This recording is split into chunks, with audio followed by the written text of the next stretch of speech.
జగన్కి ఇప్పుడు మేమే ఉన్నాం మేడం. పార్టీ తరఫున బాగా తిరుగుతాం, బాగానే కష్టపడి పనిచేసాము. 2019లో విజయం సాధించేటట్టుగా చేశాము. సేమ్ 2024లోనే అట్లానే చేస్తాం. ఒకళ్ళారా పోతే ఏమైంది మేడం? 175 నియోజకవర్గాలు ఉన్నాయి. 175లో మాకు ఇట్లాంటి వాళ్ళు 10 మంది 20 మంది 23లో వాళ్ళకి వచ్చింది 19 కదా మేడం. మరి 2019లో కూడా ఇదే మాట అన్నాడు మేడం చంద్రబాబు. 23 మంది అవతలిపోయేసరికి 23 వచ్చేసరికి మాకు ఇంకా లెక్కే ఉంది. 24లో మొత్తం మాయని అన్నారు. చూద్దాం మేడం ఎంత మాత్రం వస్తాయో చూద్దాం.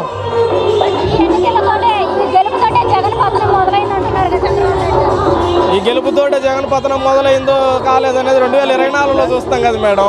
అంటే ఏం లేదు మేడం, ఒక 2-3 గెలిచారు ఆయన ఏదో నేను మొత్తం 175 నియోజకవర్గాలు గెలిచినట్టు ఫీల్ అయిపోతున్నాడు.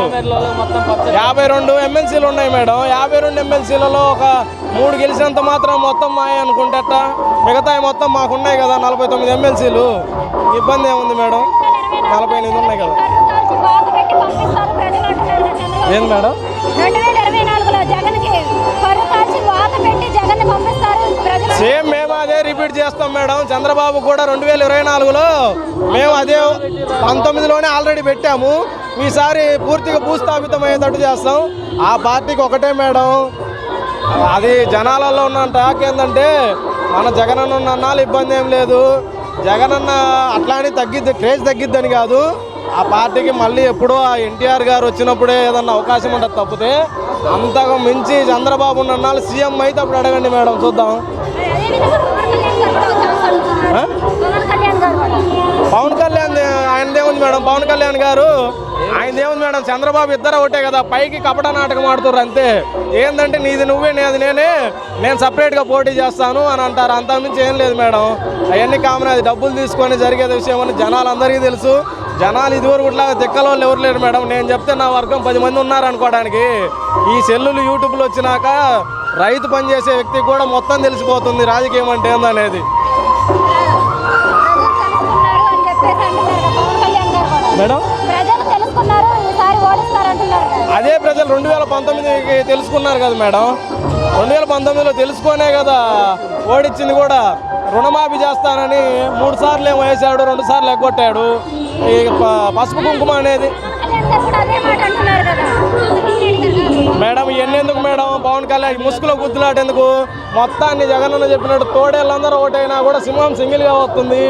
చూద్దాం ఎంత మాత్రమో. మేమైతే పక్కాగా 100% గెలుస్తాం.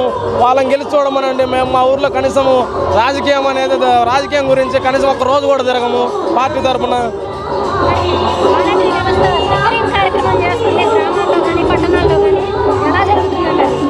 వాలంటీర్లకు మేడం మంచి స్పందన వస్తుంది. ఇది వరకు జరిగిన గత ప్రభుత్వాలు ఎన్నో ఉన్నాయి. అప్పుడు ఎవరు కూడా కమిటీలు లేదా, ఎవరు కూడా ఇంటికి వచ్చి కనీసం ఇదిగో నీ అప్లికేషన్ ఇదమ్మా, నువ్వు దీనికి అర్హత ఉన్నావు, నువ్వు అప్లై చేసుకో, నీకు పని అవుతుంది, ఎవరు మధ్యన దళారులు ఏమి ఉండరు, సచివాలయానికి వెళ్ళి నువ్వు డైరెక్ట్గా అప్లై చేసుకో, నీకు అకౌంట్లో పడతాయి అని ఇప్పుడు ప్రజెంట్ జరుగుతుంది మేడం. గత ప్రభుత్వంలో అలాంటిది ఎప్పుడూ లేదు, జరగలేదు కూడా. నాకు మధ్యకి వచ్చినా కూడా నేను చూడలేదు మేడం. జగన్ స్టిక్కర్ అంటించగానే మరి జనసేన వాళ్ళు కూడా వచ్చి స్టిక్కర్ అంటిస్తున్నారు. అంటించండి మేడం, మన ఆత్మలో ఉన్నది ఎక్కడికి పోయిద్ది మేడం? ఇప్పుడు నా గుండెలో ఉంది మేడం.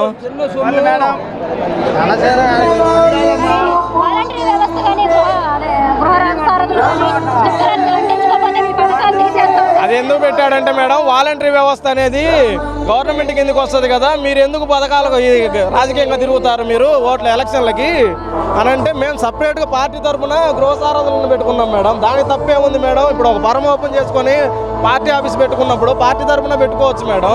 మా కార్యకర్తలనే గృహసారథులు పెట్టుకున్నాము, తప్పే ఉంది మేడం? తిరిగి కష్టపడి మా జగనన్న మళ్ళీ ముఖ్యమంత్రి చేసుకోవాలి కదా మేము.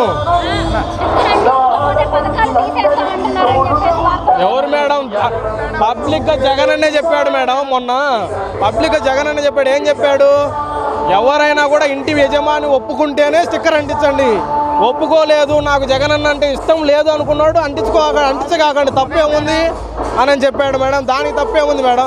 ఎప్పుడు కూడా జగనన్న ఒకటే మేడం, డైరెక్ట్ చెప్పిందే చేస్తాడు. కానీ ఊరికే చంద్రబాబు లాగా మాయమాటలు ఒకటి చెప్పి చేయటం అట్లా ఉండదు. ఫస్ట్ ఏమో నేను పెద్ద అమరావతిని ఒక్కసారి సింగపూర్ చేస్తానంటాము, అట్లా ఉండదండి.